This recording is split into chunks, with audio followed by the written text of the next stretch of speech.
right, so I've got another case. I'll go through it fairly quickly. So, 62-year-old patient with a history of chronic DVTs and venous stasis ulcers, polysubstance abuse, never seen anybody like that. Comes in with abdominal pain. Now they've got nausea and coffee ground emesis and melena. They're diagnosed with an acute lower extremity DVT and discharged on rivaroxaban BID when they were in the hospital 5 days prior.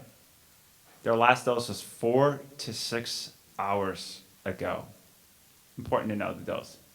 Now they're afebrile, they're tachycardic, their blood pressure is 93 and then 87, so they're certainly in shock. They appear pale and diaphoretic. They've got some guarding in their belly, and they've got some chronic venous stasis ulcers and what looks like 2+ pitting edema in the left lower extremity. And you can see the hemoglobin drops by more than 2 grams per deciliter, and now this patient actually has kidney failure. They've got creatinine that's now almost 2.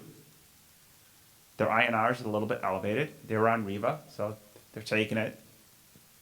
And their white count's elevated. So we know for sure that when this patient goes home, they're not going back home on Riva or any DOAC, right? Their creatinine clearance is too low. This person will now, unfortunately, be managed on warfarin. But their creatinine clearance, off the top of my head, is about 15. How would you classify this bleed according to, is it major, is it life-threatening, not life-threatening?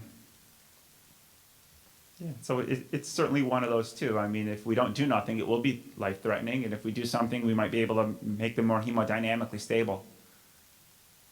And how serious is it? Well, right now it's serious. We don't know when the last rivaroxaban dose was. So what do we know if we don't know when it was? Colin, what do you think? I think in somebody like this, I would reverse. Do they need hemostatic resuscitation or transfusion? I mean, that's kind of an oxymoron. Anyone in the ER here who's an ER physician knows that this person needs resuscitation, and is intervention needed. So I love calling my GI docs on this. They're like, yeah, I'm not touching him until you get him stable. I don't know what your GI docs will do. So which of the following would you do next? This is assuming we've also fluid resuscitate them and getting them some degree of hemodynamic stability. I hate those what would you do next, because we are not serial thinkers. We are parallel thinkers. I know, I always screw up my boards. I mean, thank God I pass them every time. It's like, which of the following is the most correct answer? I'm like, I don't do things one at a time. No ER doc does. We do things to... Which would you order next? It's not like I order a CBC before electrolytes. I order them at the same time. All right. So clinical course, IV fluids. They get 2 units of packed red blood cells. Hemoglobin responds. Patient remains tachycardic. Does not require any pressors. They get Kcentra. A little bit more than 2,000 units. And a perforation is ruled out. GI is consulted. No further PRBC required. They got Kcentra because there was no Indexanet. And they got 25 units per kilo. Day 2 in the hospital. Unilateral swelling on the right leg, hot, with associated tenderness. Now they got a DVT and a PE. Yikes. How are you going to manage this patient? I kind of gave you a clue, right? They're now in renal failure. So do they meet criteria for anticoagulation reversal? Tom? Yeah. Was PCC appropriate if they didn't have Indexamet? I think that's the only choice you have. Yeah. Indexamet was not available.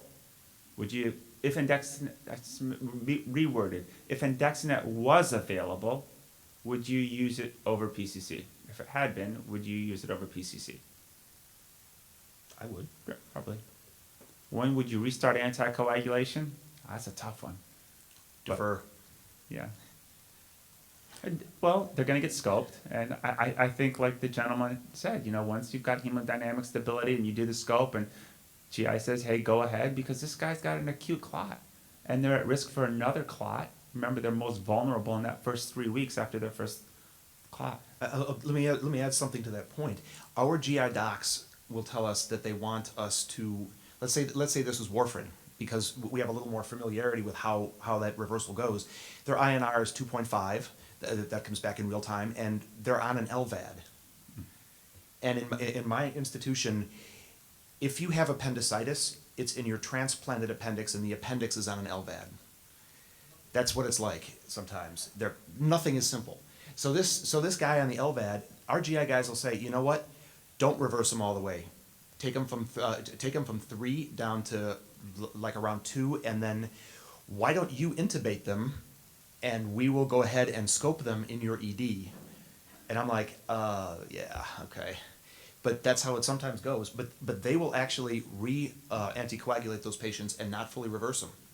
And that's become part of their policy probably because cardiothoracic surgeons are scarier than GI docs. Something like that. You guys, I think that's the end of the formal part of this. Excellent. Thank you guys very much.